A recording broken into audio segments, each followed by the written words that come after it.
میں ذکر احمد مختار کرنے والا ہوں، تم اپنے ذوق سماعت کو وضو کر لو۔ لفظ جب تک وضو نہیں کرتے، یا رسول اللہ، لفظ جب تک وضو نہیں کرتے ہم تیری گفتگو نہیں کرتے۔ پاکستان نعت کونسل انٹرنیشنل کے قومی سطح کے مقابلہ جات کے لیے یہ آج کا یہ سلیکشن پروگرام ہے bright B M Islamic school میں۔ تو پاکستان نعت کونسل پورے پاکستان میں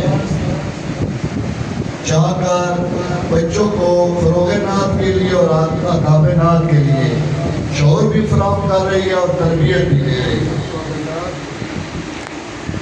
آج فی زمانہ ہمارے معاشرے میں نعت کا ادب ختم ہو چکا ہے۔ ہم نے نعت کو ایک فیشن کے طور پہ لے لیا ہے، حالانکہ نعت کا ادب یہ ہے کہ صحابہ کرام جب آپ صلی اللہ علیہ وسلم کے سامنے بیٹھا کرتے تھے تو اس انداز سے بیٹھتے تھے کہ اگر ان کے سروں پہ جو ہے وہ پرندے آ کے بیٹھ جاتے ہیں، ان کو یہ اندازہ ہوتا تھا کہ نیچے کوئی جو ہے وہ پتھر بیٹھا۔ اس مقدس بارگاہ کے سامنے تو سانس کی جو ہے وہ طریقے سے لینا پڑتا ہے، کئی سانسوں کی جو ہے وہ رفتار سے بے ادبی نہ ہو جائے۔ اور آج ہم 1500 سال بعد سرکار کے جو ہے وہ ماننے والے اتنے بے باک ہو گئے کہ ہم نے نعت کو ایک فیشن بنا لیا۔ پاکستان نعت کونسل پورے پاکستان میں، آزاد کشمیر میں، شمالی وزیرستان میں اور پورے پاکستان کے کونے کونے میں جہاں پہ سفر کرنا بھی انتہائی مشکل ہوتا ہے، ہمارے میر قافلہ جناب عبدالقیوم ترازی ایڈوکیٹ صاحب کی سربراہی میں پورے پاکستان میں یہ سفر کرتے ہیں اور لوگوں کے جو ہے وہ جگہوں پہ گھروں پہ جا کے ان کو آداب نعت بتاتے ہیں۔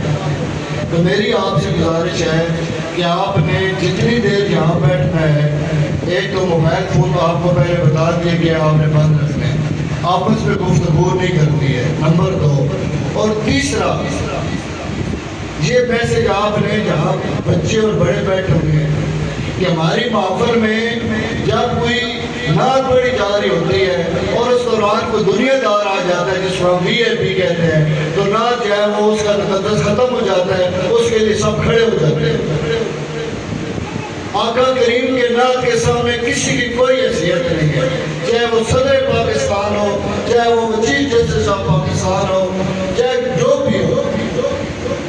اور یہ شعور آپ نے جہاں جہاں آپ دیکھیں کہ نعت کی بےعزتی ہو رہی ہے، لوگوں کو بتائیں کہ جناب یہ نعت پڑھ رہے ہیں، قرآن پاک پڑھا جا رہا ہو، نعت پڑھی جا رہا ہو، تو کوئی ہے اس کے لیے نہیں کھڑے ہونا ہے، وہ غلاموں کی طرح آگے بیٹھ جائے۔ نعت کا ادب یہ ہے۔ تو آپ نے بھی ابھی تھوڑی دیر کے لیے یہ تصور کر کے بیٹھنا ہے کہ ہم گنبد خضرا کے سامنے بیٹھے ہوئے ہیں، سنہری جالیوں کے سامنے بیٹھے ہوئے ہیں، اور یہاں ذرا سی بھی ہم نے بے ادبی کی تو سارے اعمال جو ہے وہ غارت چلے جائیں گے۔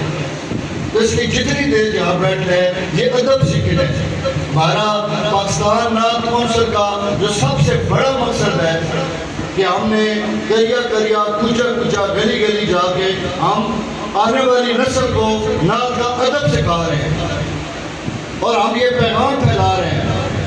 اب آپ دن حضرات تک ہمارا یہ پیغام پہنچے، یہ آگے پیغام جو ہے وہ چلتا چلا جائے گا۔ اللہ تعالیٰ آپ سب کا حامی و ناصر ہو۔